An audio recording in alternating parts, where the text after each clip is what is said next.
Like I said, truly random here. I'm just going to flip them all over and we'll just randomly pick questions and give them to, we're going to start with Andrew first and we'll work our way across again. So, random amount of questions and we'll pick this one. Dealing with provincial local bargaining. If you are elected, what is your thoughts on local issues which are non-monetary and only pertain to this local? Would you ensure that it would become an article? Would fully partake in the process of bargaining with the local? 2 questions for you. Okay, would I take part in bargaining? I think to the extent that I'm able to, yes. But when we're talking about local issues, one of the problems when there's bargaining is that very often bargaining is carried out on such a broad scale that local issues don't get addressed. And we need to find a way to deal with that. We need to have a section of bargaining that specifically addresses local issues so that you can have a rider attached to an agreement that says, this is what we're going to do for this community, this is what we're going to do for this community, so that local issues can get addressed. Otherwise, we end up with a bargaining agreement that is essentially made with the Lower Mainland and not with the North. Okay. On the other pile, a random question again for Andrew, because I think we'll go with 2 for each candidate to start off with. So, how will you address the educational gap between Aboriginal and non-Aboriginal students in this district? The gap between Aboriginal and non-Aboriginal students. I think we need to work with First Nations communities and First Nations overall to ensure that the systems that we have in place are appropriate to our First Nations students. We need to look at different ways of teaching. We already do this to a greater extent in First Nations communities. School systems run differently on reserve than they do in the city.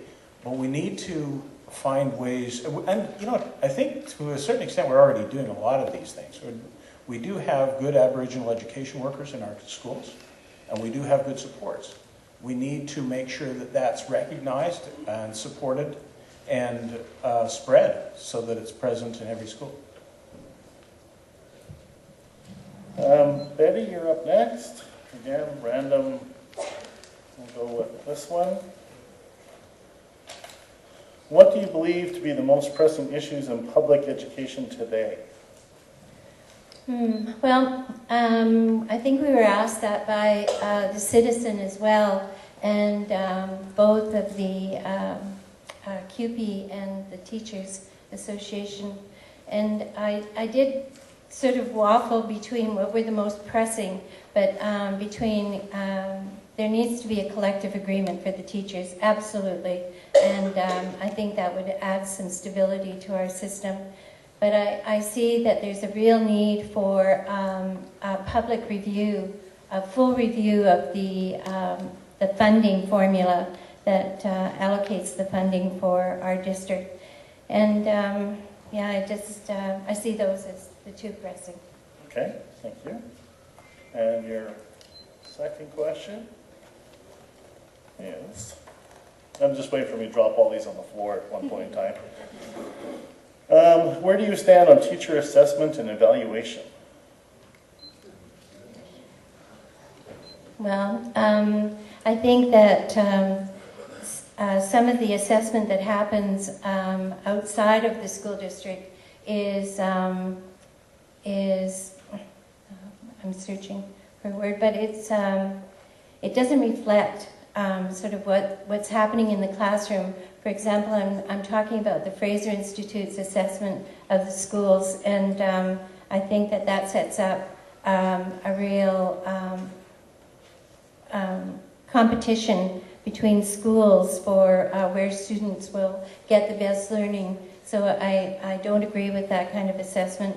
The fundamental or the the FAS assessments need to be looked at, because they too don't really reflect what each individual student is capable of. Thank you. Brenda, you're up next. And we'll go with this one. What do you feel would be the ramifications of expanded distance learning offerings?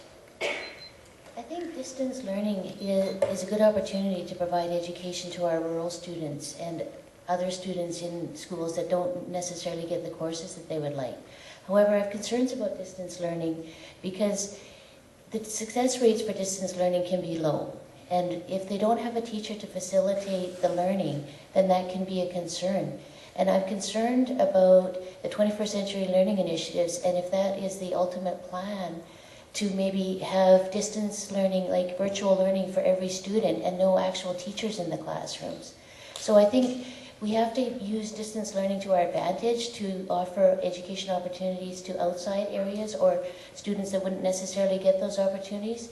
But we have to be careful to make sure we support those learning opportunities in the classroom to ensure that our students are successful when given those opportunities. Thank you. Your second question is, how will you address the funding shortfalls and inequalities in the district? Oh, a financial question. Excellent. I'll try not to clap for myself this time, though. Funding shortfalls. Well, I think there's a lot of different ways. If we have a close look at our budget and identify issues and areas where we can create efficiencies with our finances. But I think the really important way to do that is through documents like the More for Less document, and engaging our learning partners in that consultation process about where they would like to see our funding priorities be and where they would like to see our education dollars spent. Because we all know that there's not enough money that comes into the school system. And especially for the rural areas, there's a problem with the funding formulas and that type of the allocation with the declining enrollments and the financial pressures we have. So I think with careful look at our budgets, and this doesn't mean that I want to do Brian Mix's job, because I don't, but I would like to use my financial skills where possible to try and assist in creating efficiencies in our budget and seeing what areas, like for transportation, for example, a public consultation process in that, and with our diversified transportation. Thank you. Don, we'll go with your first question to be, are you willing to submit a needs budget when allocated ministry funds do not meet the student needs? Can you repeat the question, please? Are you willing to submit a needs budget when allocated ministry funds do not meet student needs? We need to look at level of service here, and we need to look at the costs of those services. So first, define a level of service and what the associated cost for that service is. We need an acceptable level of service for our children. So once we find out and agree on that level of service, and the costs come in, and the costs come in over that, I would be more than willing to submit a needs budget to the provincial government. Because we need to start thinking about the quality of education that we give to our children. And if it's quality that we want, we all agree on it, then the provincial government needs to back that up with the money. This district's been as far as funding goes, it's been more than cut through. As far as it's been cut through the fat, it's cut into the meat. I mean, we are an anemic public education system right now. So are there needs budgets? You bet there will. And I have no problem submitting that to the provincial government. Thank you. Your second question. In the daily operation of the board, how will you remind yourself of your primary responsibility to students? I'm the proud father of an 11-year-old son. He's an honor roll student. I'm fully involved in his education. I don't have to look too far past him to realize that when I'm sitting at a board table, why I'm there. My last statement actually backs that up. I believe seriously that we need quality public education for our children. It's our children that come first. It's why I'm running. I'm not running for myself. I'm running for my son. I'm running for your kids. I'm running for the students in this district. So we need to make sure that the decisions that we make at the board level, the farther we get removed from the classroom, that we stay focused on the classroom. stay focused on our kids' needs. Thank you.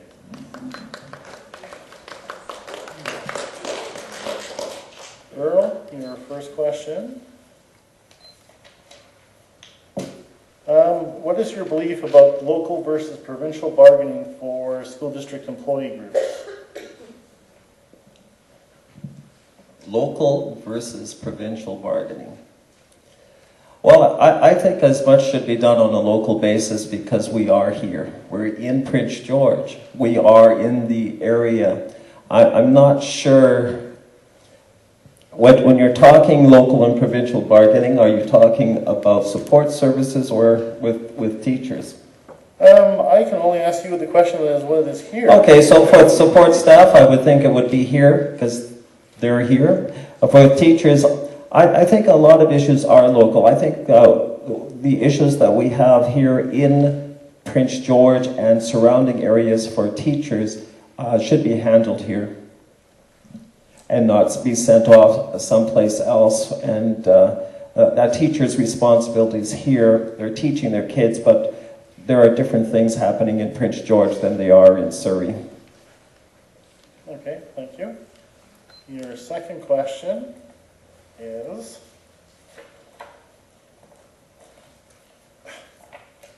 what are your views on targeted funding?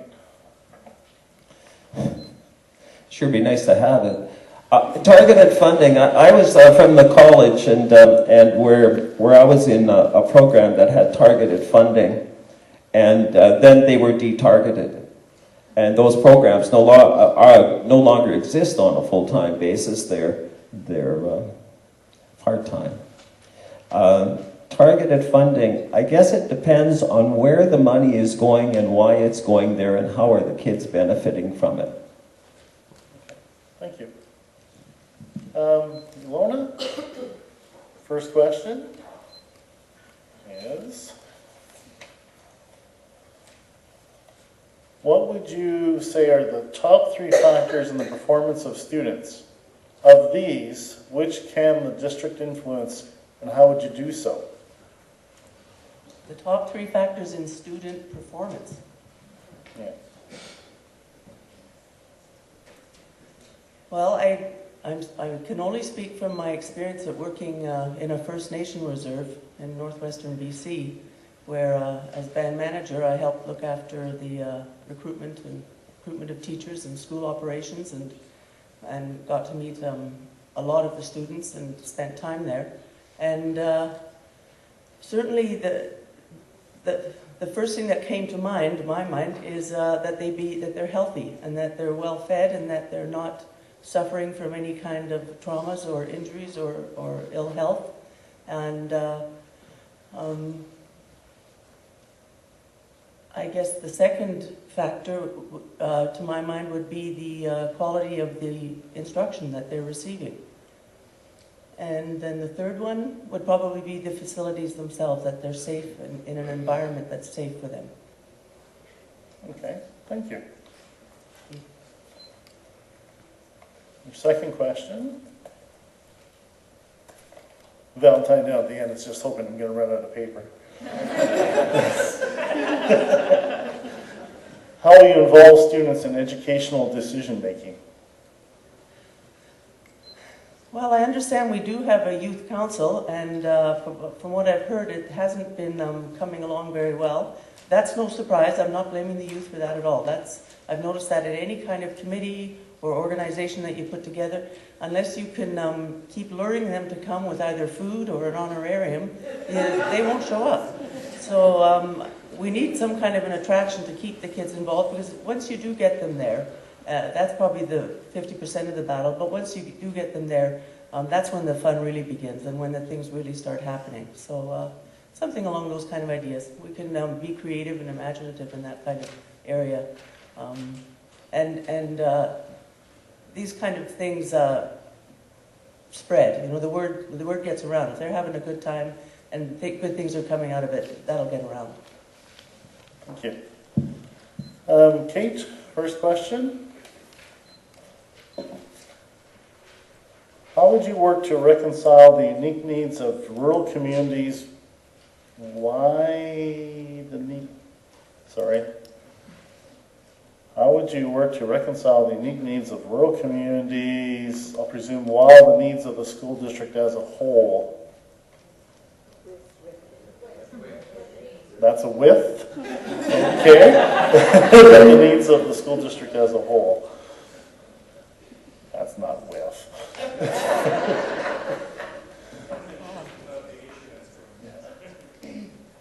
That's a tough one, because as soon as you start getting into rural schools, it becomes very individual. I think that each rural school is its own unique setting. You have to look at everything that's within a rural school and a rural community and everybody there. And then you have to bridge the gap with the school district. And I think you need to see more consultations, more openness, more, I don't know. I watched the school board in the 2010 closing process there not really look at different alternatives. They did it at the last minute, and a lot of parents didn't have a lot of time to come up with solutions, and when solutions they weren't necessarily heard. We need to have more communication so that we can work together to think outside the box and to keep rural schools going for innovation. Thank you. Your second question is, what is your opinion on the FSA?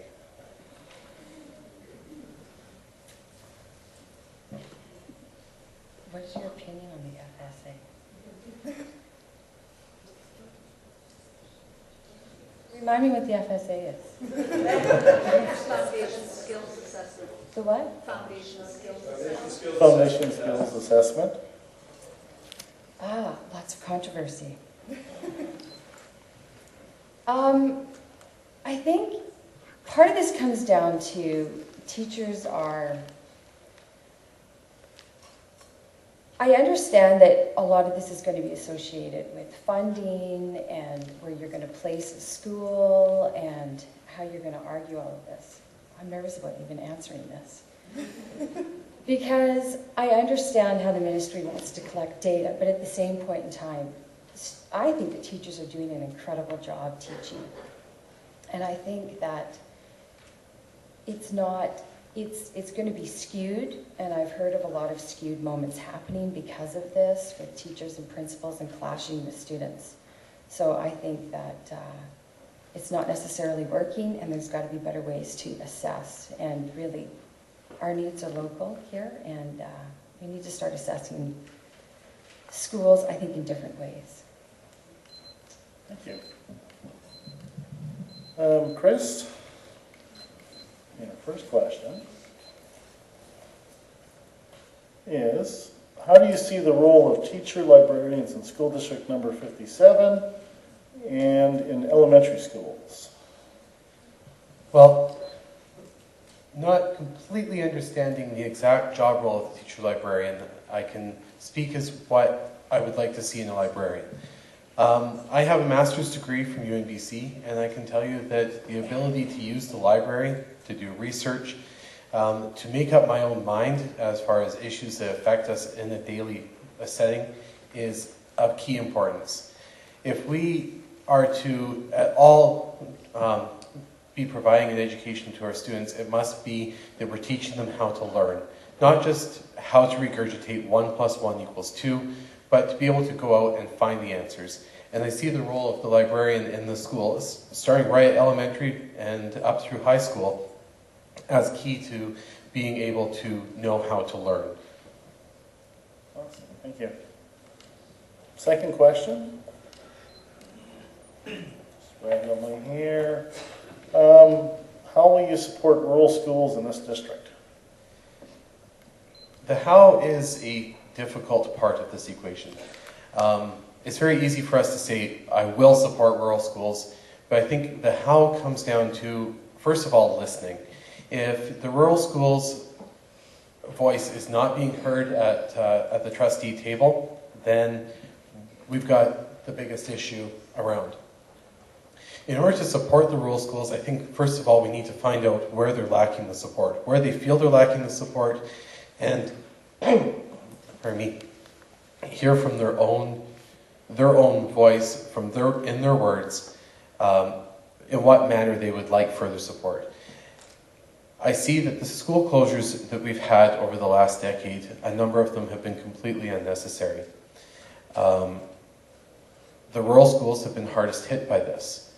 There are situations where students are being bused for hours in the morning and hours in the evening, and this is unacceptable. It is degrading the level of learning that these students get and is strongly reducing the ability for these students to be effective in their families.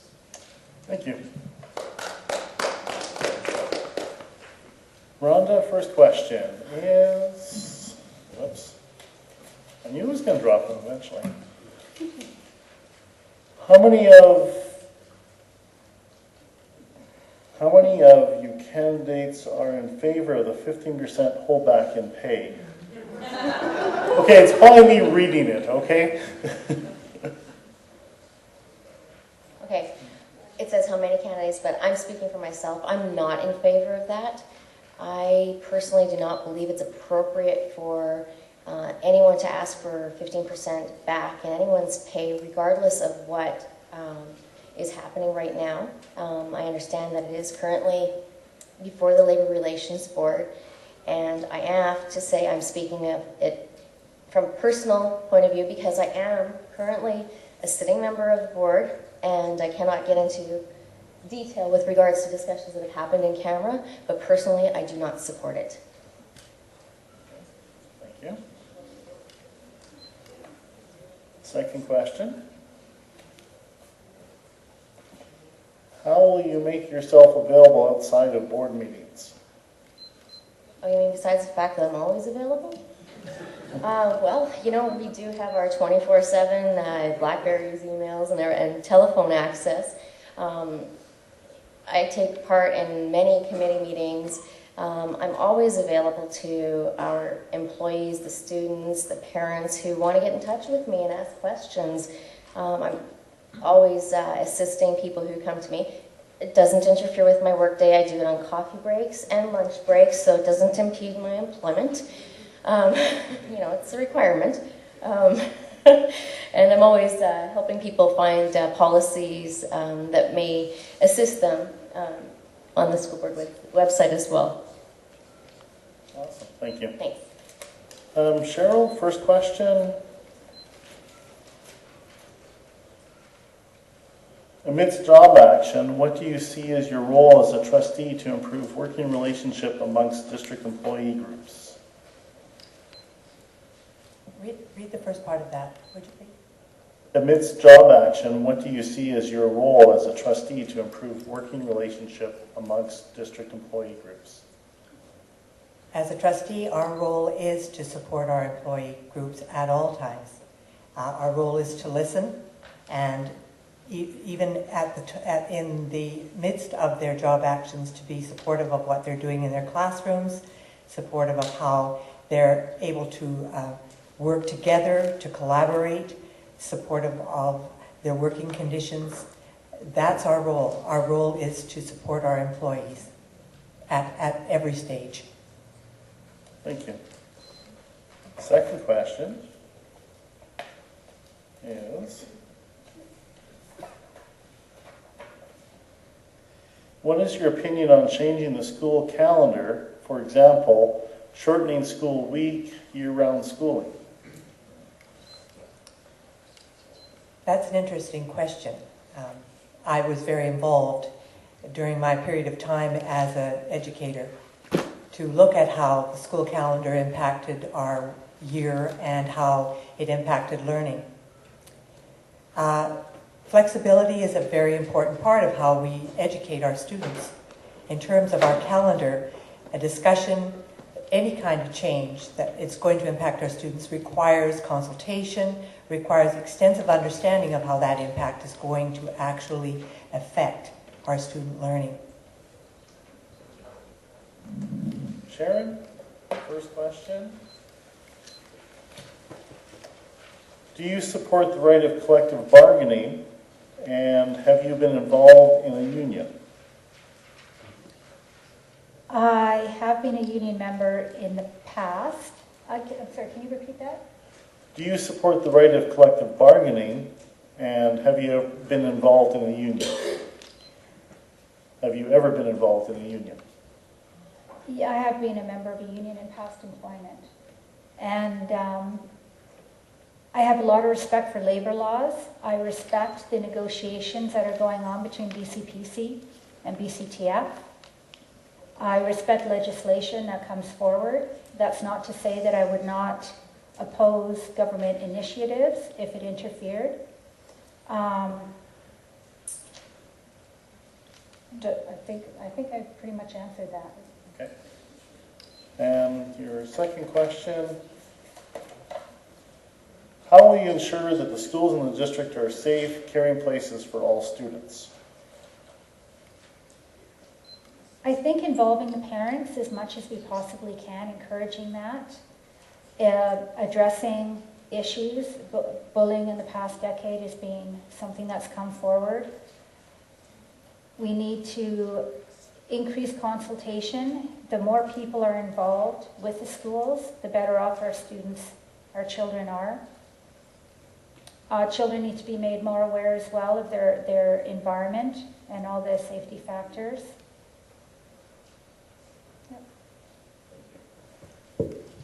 Sean, you're up next. First question is, what is your feeling about a provincial-wide linking of databases containing students' educational information? I think linking schools can have its advantages for when students do move. Part of that is also scary because then all that information is going to the provincial government and no one really knows who has access to it. So I would prefer not to link to the provincial stuff. I would prefer to keep our databases and our software locally here and keep it that way. If the government needs something, they can ask and we'll give it to them. Thank you. Your second question, and don't worry, Valentine, we're not running out.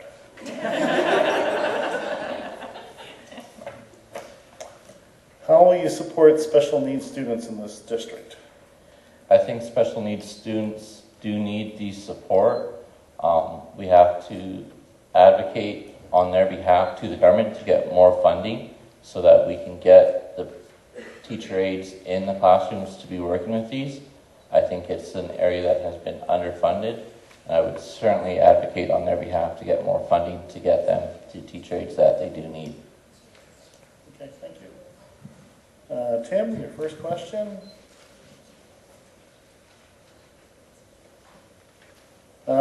Very similar question. With the will of the audience, I'm going to try and skip it actually. It's, do you support the right of collective bargaining? Do you believe teachers should have to pay 15% of their pay taken away due to legal job action? Or, Tim, do you care to answer that? I can answer that, or if you're the moderator, if you'd like to... Sure, let's answer it. Okay. First off, I do not support the 15% reduction in teacher salaries. You know, there's been a lot of discussion out in the community, and there are, of course, those who are very, very pro-teacher and those who seem to be a little bit more negative towards teacher. Myself, I believe that teachers definitely put in their time, and I remember, you know, many teachers, I was a coach for many years, and I remember many teachers being the first ones there and the last ones to leave. So, you know, I believe that I do not support the 15% reduction. As for collective bargaining, myself, I am not part of a union. I've been a nonprofit employee for my entire working career, but I do have a respect for the work that unions do, and respect the collective bargaining process. Thank you. Your second question. Second question is,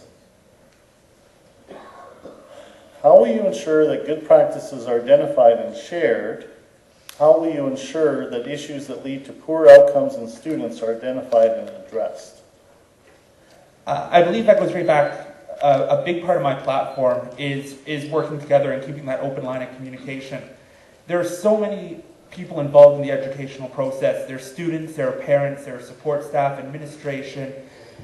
Everybody has this equal share in success, and I believe that we need to be able to communicate with all of them, and that all parties need to have a seat around the table when any decisions are made about the impacts learning in the classroom.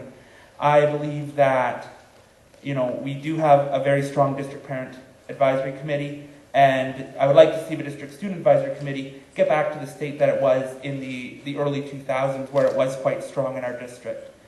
I believe that when we have a success, we should brag about it. We need to let parents know that we are taking steps to better their child's education, and that when we have a problem, we need to go to our stakeholders and ask, how do we fix it?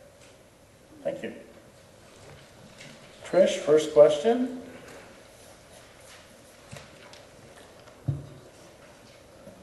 Is, if you were elected, would you support and move motions during public board meetings to ensure stakeholder participation in transparent budget deliberations?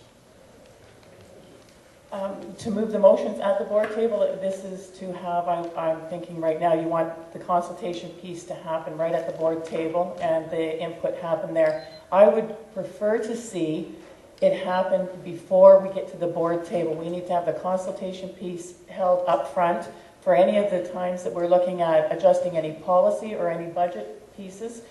We need the time to sit down with all groups and have that input and be able to come forward with something that works for us all. To have it just happen at that board time, at the board table, I don't think gives you enough time to have the input and to be able to make the appropriate, whether it be an adjustment or decision on the budget.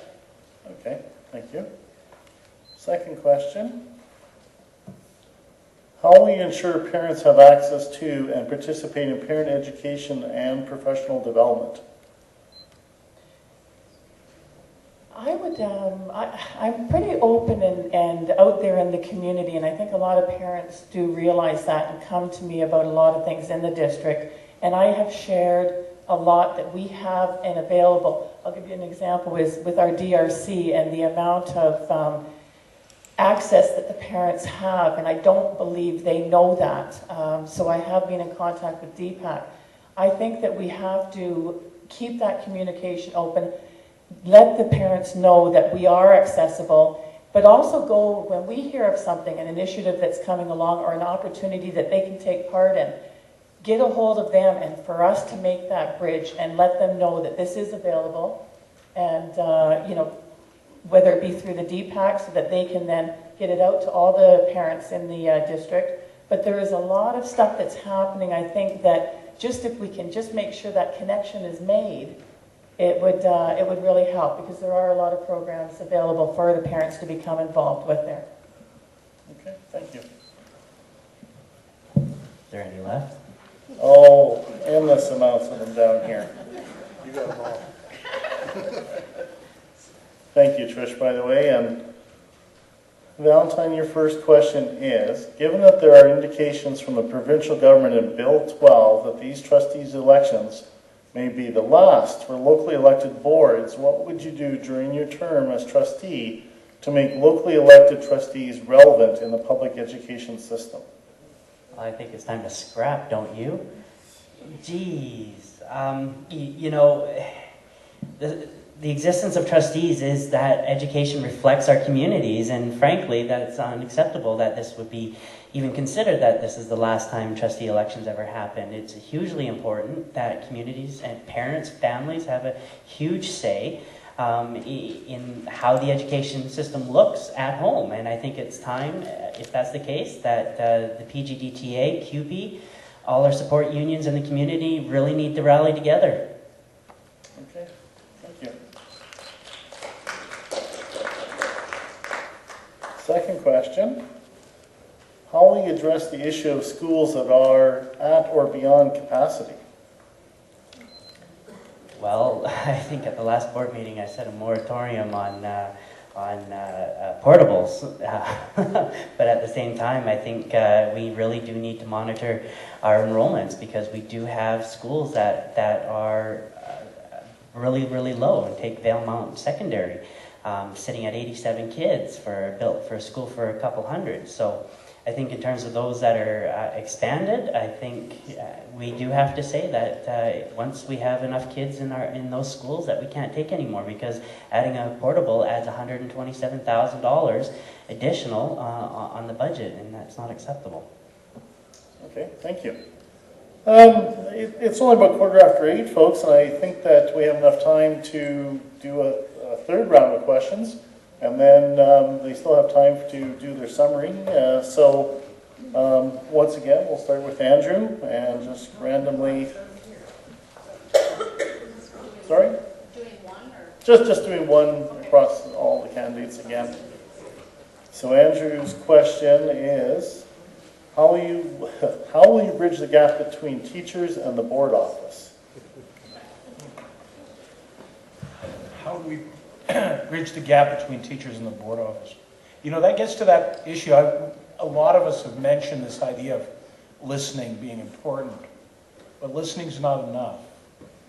One of the problems that we have is that we make ourselves available. We say, give us a call, send us an email, we'll listen. But for a lot of people, that's getting really old. They don't believe that you really will listen, and they don't believe it's going to make a difference. So we have to actively create processes that will engage people. We need to get out there and speak to people directly, ask the questions of the people that are doing the work. What do you need? What's going to make a difference for you? How are we going to make things better?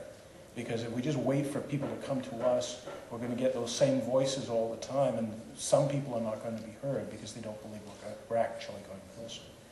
So I think that's the important thing. We need processes that will bring people together so that they can talk openly. And those processes need to be safe. People need to feel secure that they can speak up without any repercussion. Betty, your third question is, how will you avail yourself to connect with teachers at the school level if you are elected? Well, I think there is a process for liaising with the various schools. I think the trustees are assigned a certain number of schools, and I certainly would make myself available for any meetings that happened, anything I was invited to. I would gladly take that on. Brenda, your question is, what do you think of the Fraser Institute annual report on the results from the FSA? Well, I am not a fan of the public reporting of the FSA results. I understand the need for the ministry to collect data. I think a better process would be to maybe test the kids randomly at the start of the school year and then test them at the end of the school year to see what the progression is and if they've met their learning outcomes. But I think ranking of the schools is detrimental when you've got inner city schools and rural schools with other issues, low demographics, and those FSA reports are not fair when it comes to different issues that certain schools face with poverty, with other special needs issues, and all those types. And what we need to do is be able to measure the outcomes of the students in a better way, not just putting a report in the paper that is sometimes disappointing for schools and may make a difference for locals when they choose a home in that area. It deters development and growth in certain areas because of those rankings. I'm not a fan of them. Don, your question is going to be, what in your opinion is the biggest issue facing school district number 57, and what actions will you take to address this? The Prince George Citizen had a poll that asked a similar question, and it basically was, what is the most critical or immediate issue facing the school board?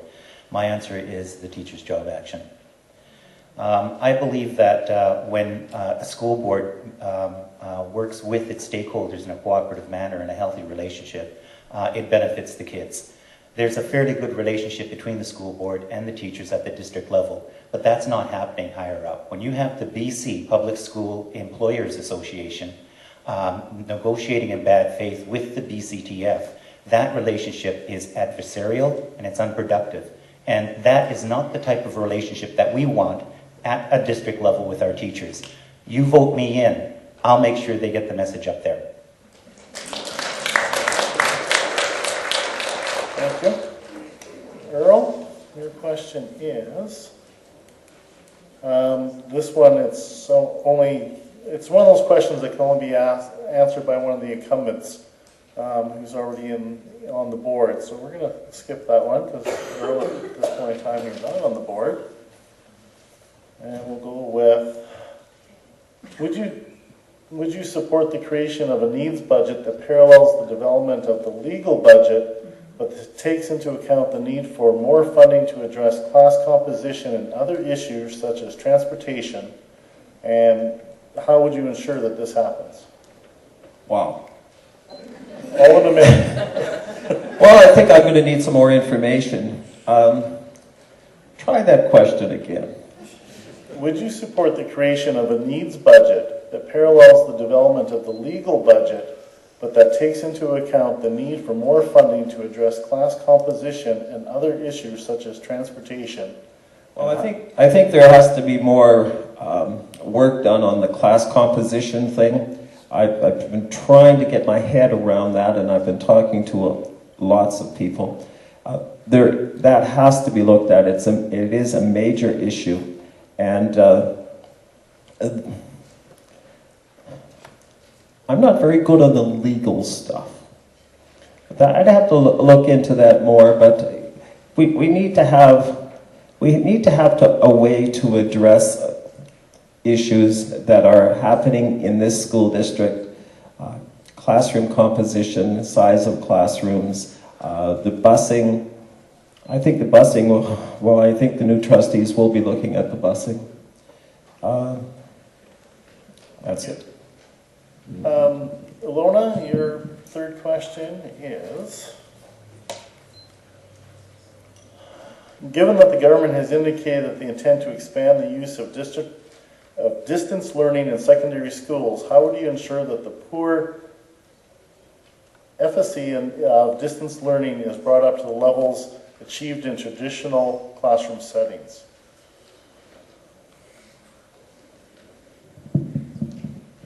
You know, about 10, 15 years ago, distance learning used to be a very poor option, and it was one that was avoided at all costs. What I noticed today with a lot of the youth is they're constantly on their little machines and they're just back and forth. They don't talk as much to their friends as they talk on their computer or on their smartphones. And I believe that with the technology that we've got today, and with the way live meetings work and the Skype, that we've got a lot better options out there now for doing this type of learning. eBus out in Vanderhoof has been growing every year. It's been getting, they've got students all around the world now, well over 1,000 students on successfully completing their school and getting their dogwood certificates on e-learning. So I think it's one option that is going to be, there's a lot of advantages to it. There's going to be a lot of good things coming out of it as well. Thank you. Kate? What will you do as a School District 57 trustee to stand up for public education?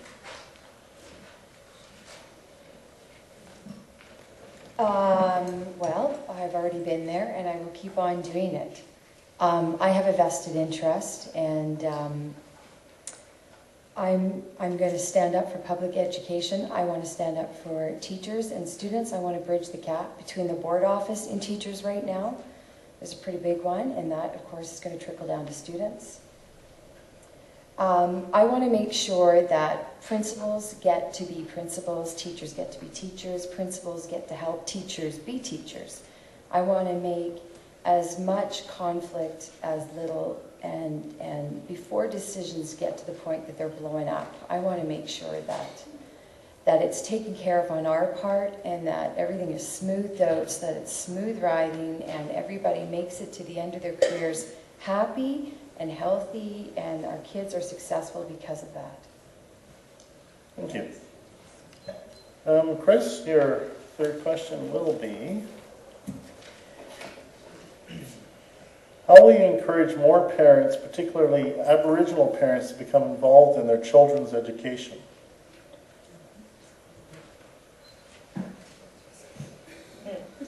Wow.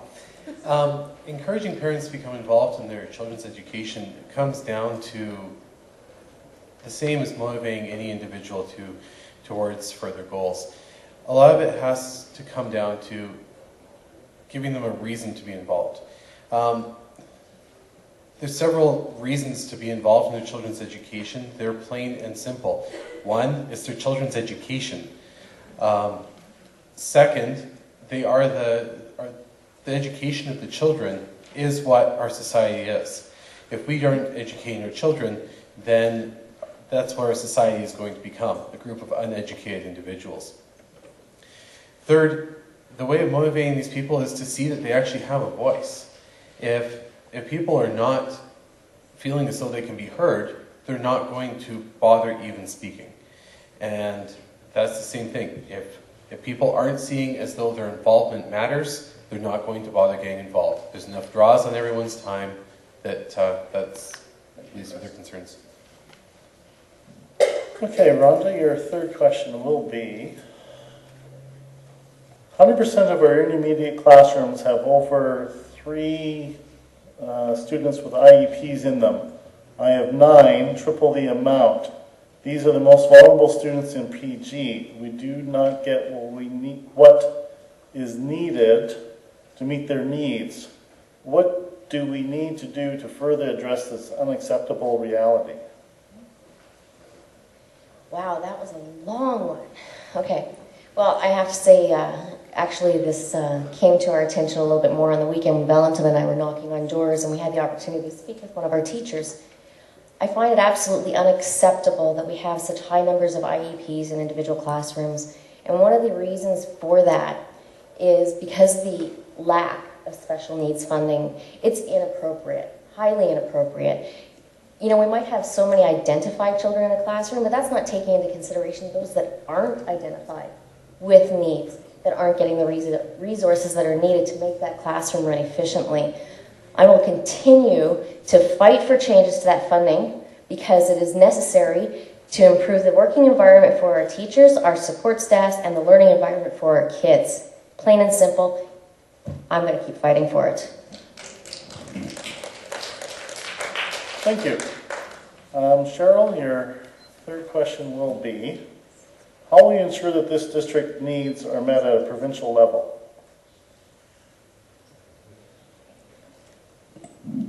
Well, we do it all the time. We're advocating constantly at the district level to ensure that the province is hearing us. But the province isn't listening. That's the issue. So we use the various associations that we have in order to reach out. We need to continue that advocacy. We must not ever rest on our laurels. It is a constant need to be bringing the local issues to the provincial table in whichever way we are able to do as trustees.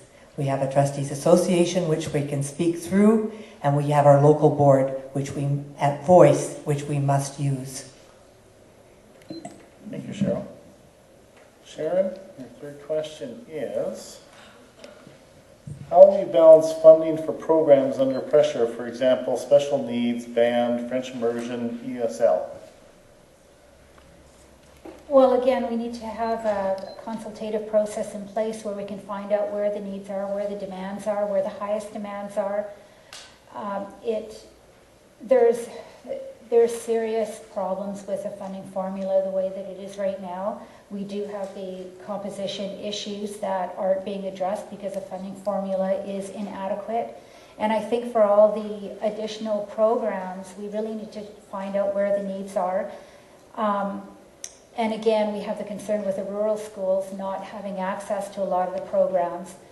And again, funding formula needs to account for the rural schools, the smaller schools. You know, my concern is that we talk about a cookie cutter approach, but my concern is that we're looking at the big box schooling, the superstore of schooling, because it's all that the ministry is giving the money for. So talking about some of these individualized programs, it's a really tough decision when it comes to balancing the budget, because there are so many needs. You guys can still applaud if you agree with what you said, just because we cut her off. Sean, your third question would be, how will you cope with declining funds? Well, the declining funds, the government sets out the funding formula. We can advocate all we want. We need to create the software and programs that will make our teachers more accessible. If we were to create a database that did criminal record checks, kept track of that, kept track of presenters, and marketed it to other districts, we could get money back for that. Why not create programs that we, the staff, need in this school district and then market it to other districts so we can get money for that? I think we need to look outside the box and get money coming into this district that's not solely the provincial government. Why not make money off the other districts? Because we can design something that they need. Okay, thank you. Tim, what is a 21st century education? Sorry, was the question what is or do I support? What is a 21st century education? I believe a 21st century education is the opportunity to match education to the student.